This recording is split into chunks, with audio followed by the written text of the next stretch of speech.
सजीव प्रसारण आप देख रहे हैं। आपकी आवाज वहां तक पहुंचेगी और माननीय मुख्यमंत्री महोदय को यह आभास होगा कि यहाँ पर कितना बड़ा जन समूह उनकी प्रतीक्षा कर रहा है। जब माननीय मुख्यमंत्री महोदय आएंगे तो हम सब अनुशासन और व्यवस्था के साथ जोरदार तालियों से उनके चरणों में समर्पित किए और वहीं उसके बाद इस प्रांगण में, इस सभा में आकर हमने जिला प्रशासन से कहा है कि उन्हें सर्किल रेट बढ़ाने की दिशा में आगे बढ़ना चाहिए, जिससे किसान को अच्छा मुआवजा मिल सके। आईटीआई भी जो हम यहाँ बनाएंगे, जो आईटीआई बनेगा, मैं ग्रेटर नोएडा अथॉरिटी से कहूंगा और मुख्य सचिव से भी कहूंगा, आईटीआई ऐसा बनना चाहिए जिसमें यहाँ के बच्चों को, यहाँ के नौजवानों को हम आर्टिफिशियल इंटेलिजेंस के बारे में, ड्रोन टेक्नोलॉजी के बारे में, रोबोटिक के बारे में और मॉडर्न एज से जुड़े हुए जितने भी ऐसे कोर्सेज हैं, इनके बारे में हम उनको बता सके। क्योंकि जब ये बच्चे इसके बारे में जानेंगे तभी यहाँ पे नौकरी भी कर पाएंगे और जो निवेश हम ला रहे हैं इसका लाभ यहाँ के लोगों को प्राप्त होगा। यह क्षेत्र तो विकास करेगा ही करेगा, साथ साथ वे स्वयं का स्टार्टअप स्थापित करके स्वयं भी पैसा कमाएंगे और नौकरी देने की बड़ी व्यवस्था अपने स्तर पर भी कर पाएंगे। बहनों और भाइयों, आज के इस अवसर पर मैं आप सबसे इस बारे में कहना चाहूंगा। आज उत्तर प्रदेश प्रधानमंत्री मोदी जी के नेतृत्व में निवेश के बेहतरीन गंतव्य के रूप में आगे बढ़ा है। आज हर एक क्षेत्र में उत्तर प्रदेश नंबर 1 पर है। आज पहचान का संकट नहीं है, उत्तर प्रदेश के अंदर थी।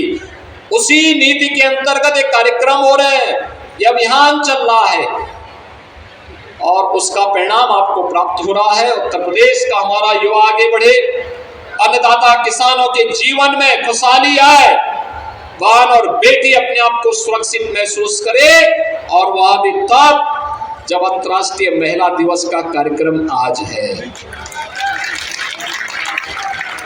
इस अवसर पर मैं प्रदेश भर की सभी माताओं को, बहनों को, बेटियों को इस दिवस की हृदय से बधाई देता हूं, अपनी शुभकामनाएं देता हूं और विश्वास व्यक्त करता हूं कि बेहतरीन सुरक्षा का ये माहौल उन्हें आगे बढ़ने के लिए प्रेरित करेगा।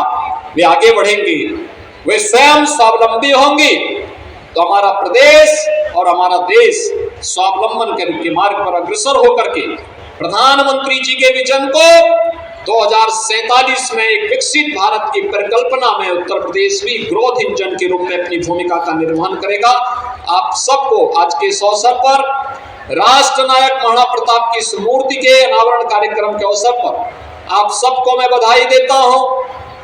इतनी ढेर सारी परियोजनाओं के लिए मेरी शुभकामनाएं हैं।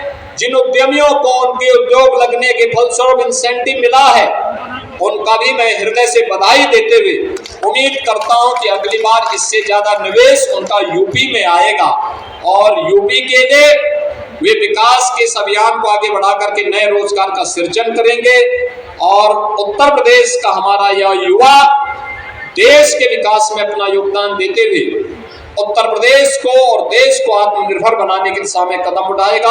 आप सबको होली की मंगलमय शुभकामनाएं। धन्यवाद। जय हिंद, जय जय श्री राम। एक नई परिपाटी इन्होंने डाला कि हमारी आस्था है तो हमें भौतिक चीजों से बहुत लेना देना नहीं है। मेरी आस्था है, मैं त्रिवेणी के इस महासंगम को पवित्र भाव के साथ देखता हूं और उसी पवित्र भाव के साथ 66 करोड़ 30 लाख श्रद्धालु पूज्य संतों का और सनातन धर्मावलंबियों का जितना कोई विधर्मी और जितना कोई सेकुलर व्यक्ति महाकुंभ के बारे में अफवाह फैलाता था, जितना दुष्प्रचार करता था, उतनी ही बड़ी संख्या में वे लोग प्रयागराज में आकर के आस्था की पवित्र डुबकी लगा करके उन्हें चिढ़ाने का काम करते थे। जो कोई बोलता था कि वहां गंदगी है, तो जनता जनार्दन की ओर से, सनातन धर्मावलंबियों की ओर से आता था कि वे मूर्ख, तुझे नहीं मालूम तो बहता पानी